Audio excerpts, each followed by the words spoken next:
নমস্কার প্রিয় দর্শক বন্ধুরা, আমি পিঙ্কি আর আমার পিঙ্কি গোপাল লাইফস্টাইল চ্যানেলে অনেক অনেক স্বাগত। আশা করি আপনারা সবাই ভালো আছেন এবং সুস্থ আছেন। বন্ধুরা, যে ব্যক্তি সকালে ঘুম থেকে উঠে এই তিনটি জিনিস দর্শন করে সেই ব্যক্তির জীবনে শক্তি অত্যন্ত বৃদ্ধি পায়। সেই ব্যক্তি অত্যন্ত ভাগ্যশালী হয় এবং সেই ব্যক্তির জীবনে যেটা চায় সেটাই পায়। অর্থাৎ যে ব্যক্তির জীবনে সফলতা আসে চুম্বকের মতো। ভিডিওতে বলা হয় এই তিনটি জিনিস। যদি আপনারা প্রতিদিন ঘুম থেকে উঠে দর্শন করেন তবে এর ফল আপনারা 1 মাসের মধ্যে পেয়ে যাবেন। বিশ্বাস যদি না হয় একবার করেই দেখুন। এক অভাবিনীর পরিবর্তে আপনার জীবনে ঘটবে যে ধরনের পরিবর্তন আপনার কল্পনাও করতে পারবেন না, ঠিক সেই ধরনের পরিবর্তন আপনার জীবনেই ঘটবে। অর্থাৎ ভগবান শ্রীকৃষ্ণের মত অনুসারে এই মানব জন্ম অত্যন্ত দুর্লভ হয়। তাই একমাত্র মানব জন্ম প্রাপ্ত করে আমরা ঈশ্বরকে লাভ করতে পারি। কিন্তু শাস্ত্র মতে কয়েকটি নিয়ম আছে, সেইগুলো আমরা পালন করতে পারি। তাহলে জীবনে দুঃখ কষ্ট থেকে যেমন আমরা রেহাই পেতে পারবো, সেই রকমই সুখ শান্তির ছোঁয়া লাগবে আমাদের পরিবারে। এই নিয়মগুলি না জানার কারণে আমরা আমাদের বঞ্চিত সুখ ও সৌভাগ্য থেকে বঞ্চিত থাকি। ভগবান শ্রীকৃষ্ণ গীতায় অর্জুনকে উপদেশ দিয়ে বলেছিলেন, হে ভারত মাতা, তোমার হৃদয়ে যে জ্ঞান প্রস্তুত ও সংশয়ে উদয় হয়েছে তা জ্ঞানরূপ খড়গের দ্বারা ছিন্ন করো। যোগাশ্রয় করে যুদ্ধ করার জন্য উঠে দাঁড়াও। বন্ধুরা, আমরা জ্ঞানত বশবর্তী হয়ে ইন্দ্রিয়ের দ্বারাই পরিচালিত হই এবং অশক্তিপূর্ণ হয়ে দুঃখ ভোগ করেই থাকি। পুরাণশাস্ত্র আমাদের জীবনের সমস্ত সমস্যা থেকে কিভাবে মুক্তি হতে পারবো তার সম্পূর্ণ জ্ঞান রয়েছে। সেই জ্ঞান অর্জন করে আমরা আমাদের কাঙ্ক্ষিত সুখ ও সৌভাগ্য অর্জন করতে পারি। বন্ধুরা, তাই আজকে আমি আপনাদেরকে যে এই তিনটি বিষয়ে কথা বলবো তা জানার জন্য মনোযোগ সহকারে ভিডিওর কথাগুলি শেষ পর্যন্ত শুনবেন। তাহলে চলুন একে একে জেনে নেওয়া যাক। প্রথমে আপনাদেরকে বলে দিই যে তিনটি জিনিসের কথা আমি আপনাদেরকে বলবো। মনে পূর্ণ ভক্তি ও বিশ্বাস থেকে কাজটি করতে থাকুন। শুধুমাত্র পাওয়ার জন্যই করবেন না, তবে একদিন অনেক কিছুই আসবে। প্রথমত, সকালে ঘুম থেকে উঠে আমাদের প্রত্যেককে উচিত নিজেদের হাতে করদর্শন করা। দেখুন, আমাদের হাতে করভাগে তালুর অগ্রভাগে স্বয়ং মা লক্ষ্মী বিরাজ করেন, মধ্যভাগে সরস্বতী বিরাজ করেন এবং নিম্নভাগে প্রভু গোবিন্দ বাস করেন। সুতরাং আমাদের প্রত্যেককে উচিত ঘুম থেকে উঠে নিজের হাতের করদর্শন করা এবং তাদের উদ্দেশ্যে প্রণাম জানানো। মাতা লক্ষ্মী, সরস্বতী ও শ্রীকৃষ্ণের নাম নিয়ে যে ব্যক্তি তার দিন শুরু করে সেই ব্যক্তির জীবনে সফলতা অবশ্যই আসে। আর বিভিন্ন দেবদেবীর আশীর্বাদে সেই ব্যক্তির দুঃখ, দারিদ্রতা, কষ্ট, রোগ, ব্যাধি এইগুলো বিনাশ হয়। তথা এই ক্রিয়াটির মাধ্যমে আপনারা কিন্তু সহজে মা লক্ষ্মীর কৃপা, ধন ও সম্পত্তি অর্জন করতে পারবেন। মাতা সরস্বতীর কৃপায় বিদ্যা বুদ্ধি অর্জন করতে পারবেন এবং শ্রীকৃষ্ণের কৃপায় জীবনে সমস্ত বাধা বিপত্তি, দুঃখ, রোগ ব্যাধি থেকে মুক্তি পাবেন। এছাড়াও হাত দর্শন করতে করতে আপনি যদি একটি মন্ত্র জপ করতে পারেন তাহলে খুব তাড়াতাড়ি জীবনে কিছু শুভ ফল পাওয়ার সম্ভাবনা থাকবে। মন্ত্রটি হলো, করাগ্রে কোষতে লক্ষ্মী, করমধ্যে সরস্বতী, করমূলে তু গোবিন্দায়, প্রভাতে করদর্শনাম। অর্থাৎ আমার হাতের অগ্রভাগে মা লক্ষ্মী, মধ্যভাগে মা সরস্বতী এবং মূল ভাগে ভগবান শ্রীকৃষ্ণ বসবাস করেন এবং এনাদের আমি দর্শন করেই থাকি। বন্ধুরা, এবার আমি আপনাদেরকে দ্বিতীয় বিষয়টি নিয়ে বলবো। শাস্ত্র মতে মনে করা হয় প্রত্যেক মানুষের সপ্তাহে একদিন হলো ব্রহ্ম মুহূর্তে ঘুম থেকে উঠে উঠানে পাখিদের খেতে দেওয়া উচিত।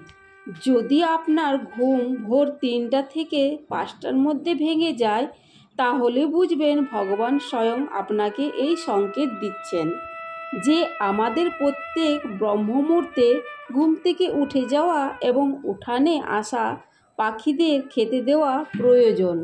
সুতরাং আমাদের এই ব্রহ্ম মুহূর্তে ঘুম থেকে ওঠা অবশ্যই অভ্যাস করা উচিত এবং এই কাজটি করা উচিত। এর ফলে আমাদের মন ও মস্তিষ্ক সতেজ থাকবেন এবং জীবনে সফলতা বহন করে নিয়ে আসবে। দেখুন, এই ব্রহ্ম মুহূর্তে কিন্তু এই ব্রহ্মাণ্ডের সৃষ্টি হয়েছিল।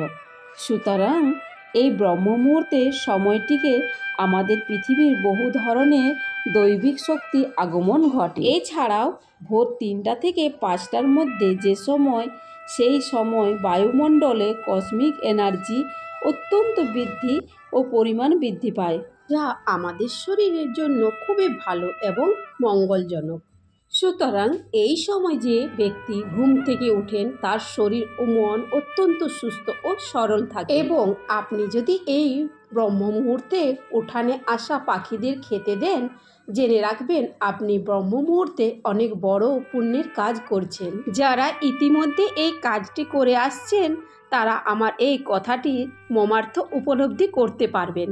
এই কাজটি মনে বিশ্বাস রেখে নিয়মিত করতে পারলে আপনি সফলতার চরম শিখরে পৌঁছাতে পারবেন।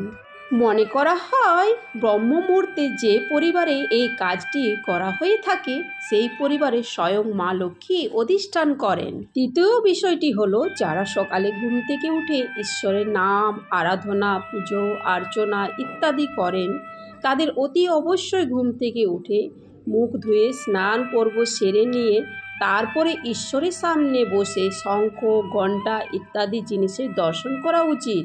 তারপর ঈশ্বরের কাছে বসে কিছুক্ষণ ঈশ্বরের নাম সংকীর্তন করুন, কারণ যেদিন ঈশ্বরের নাম দিয়ে আপনার সকাল শুরু হয় সেই দিন কিন্তু সত্যি অন্যরকমই হয় এবং আনন্দের সাথে দিন কাটে। এবং এরপর নিজের পিতা, মাতা, সূর্যদেব এবং গুরুদেবের উদ্দেশ্যে প্রণাম জ্ঞাপন করে আপনি নিজের কাজ শুরু করুন।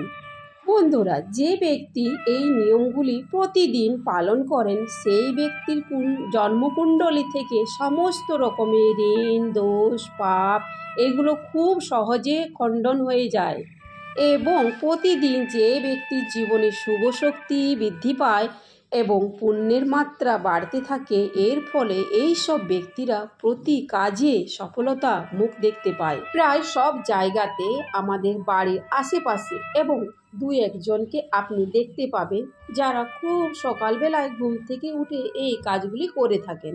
লক্ষ্য করে দেখবেন তারা সুস্বাস্থ্যের অধিকারী হন। সুতরাং বুঝতেই পারছেন এর প্রভাব সুদূর প্রসারী এবং এই জিনিসটি আমাদের শাস্ত্র বা জীবনের উপর যে দৈবিক প্রভাব রয়েছে সেটা কিন্তু অনস্বীকার্য।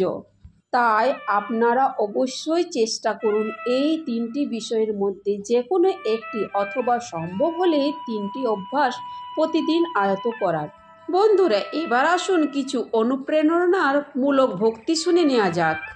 যদি মনে করেন আপনি পারবেন অথবা আপনি পারবেন না, এই ক্ষেত্রে সঠিক বলে প্রমাণিত করবে। স্বপ্ন আর বাস্তবের একটা নিবিড় সম্পর্ক আছে। স্বপ্ন দেখতে বিশ্বাস করলে কিংবা বিশ্বাস করার পর স্বপ্ন দেখলে তা বাস্তবে রূপান্তরিত হয়। যেমন ভালো খাবার আপনার ইন্দ্রিয়গুলিকে পরিতৃপ্ত করে, কিন্তু ভালো ব্যবহারও আপনার আত্মাকে পরিতৃপ্ত করে। তাই ভালো ব্যবহার ও সবসময় ভালো শব্দ উচ্চারণ করুন। ভগবান শ্রীকৃষ্ণ বলেন, মন বায়ুর মতো চঞ্চল, এতে কোনো সন্দেহ নেই, কিন্তু ক্রমাগত অভ্যাসের ফলে মনকে বশে আনা যায়। দেখুন বন্ধুরা, আপনি যদি আপনার মনকে নিজের বশে আনতে না পারেন তাহলে এই মনেই আপনার সবচেয়ে বড় শত্রু। আর আপনি যদি মনকে বশে আনতে পারেন তাহলে এই মনেই আপনার পরম বন্ধু হবে। মনকে বশে না আনলে আপনার ইন্দ্রিয়গুলি মায়ার দ্বারায় আপনার মনকে ভুল পথে পরিচালিত করবে। তখন আপনি দুঃখ কষ্ট ভোগ করবেন। ভগবান শ্রীকৃষ্ণ বলেছেন, সময় আমাদের বসে চলে না, আমরা সময়েই বসে চলি। আর সময় একদিন সবারই আসবে, পরীক্ষা শুধু ধৈর্যের। একদিন আপনার এই নরক দেহটা চলে যাবে, কিন্তু আপনি ঠিকই থাকবেন। আত্মা তাই মায়ার দ্বারায় পরিচালিত হয়ে ইন্দ্রিয়গুলিতে পরিতৃপ্ত না করে আত্মাকে পরিতৃপ্ত করুন, তাহলে ঈশ্বর পরিতৃপ্ত হবেন, আপনার সঙ্গে ঈশ্বর থাকবেন। যা ভাগ্যে আছে তা তোড়েই আসবে, আর যা ভাগ্যে নেই তা এসেও পালিয়ে যাবে। যেমন দমকা হাওয়ায় নৌকাকে পথভ্রষ্ট করে, তেমনি কামনা বাসনা মনকে বিভ্রান্ত করে। ভুল হওয়াটা প্রকৃতি, তাই মেনে নেওয়াটাও সংস্কৃতি, আর তা সঠিক করে নেওয়াটাই প্রগতি। মানুষ ঘর সম্পর্কে বন্ধুত্ব সব কিছু বদলে নেয়, কিন্তু তবুও সে উদাসীন থাকে, কারণ সে নিজেকে বদলায়নি। যদি আপনি সমস্যার সমাধান করতে পারেন তাহলে চিন্তা কেন করছেন? আর যদি সমস্যাটি কোনো সমাধান না থাকে তাহলে চিন্তার কোনো প্রয়োজনই নেই। ভগবানের কাছে করা প্রার্থনা দ্বারা মানুষের পরিস্থিতি পরিবর্তন হোক না বা হোক, কিন্তু এই প্রার্থনা মানুষের চরিত্রে অবশ্যই পরিবর্তন আনবে। ক্রোধ হলো মানুষের নরকের পথে নিয়ে যাওয়ার দরজা, আর ক্রোধের ফলে মানুষের মন অশান্ত হয়ে পড়ে, সে আবেগে বসে অনেকবার নিজের ক্ষতি করেও ফেলে। জীবনে সবথেকে বড় ভুল সেটাই, যে ভুল থেকে আমরা কিছু শিখতে পারি না। তুমি আজকে যে কর্ম করছো তার ফল তুমি আগামীতে পাবেই পাবে। মনে রাখবে, আজ যা তোমার কাছে আছে তা তোমারই কর্মের ফল। এই সম্পূর্ণ সংসারে কেউ মহান হয়ে জন্মায় না, তার কর্মই তাকে মহান করে তোলে।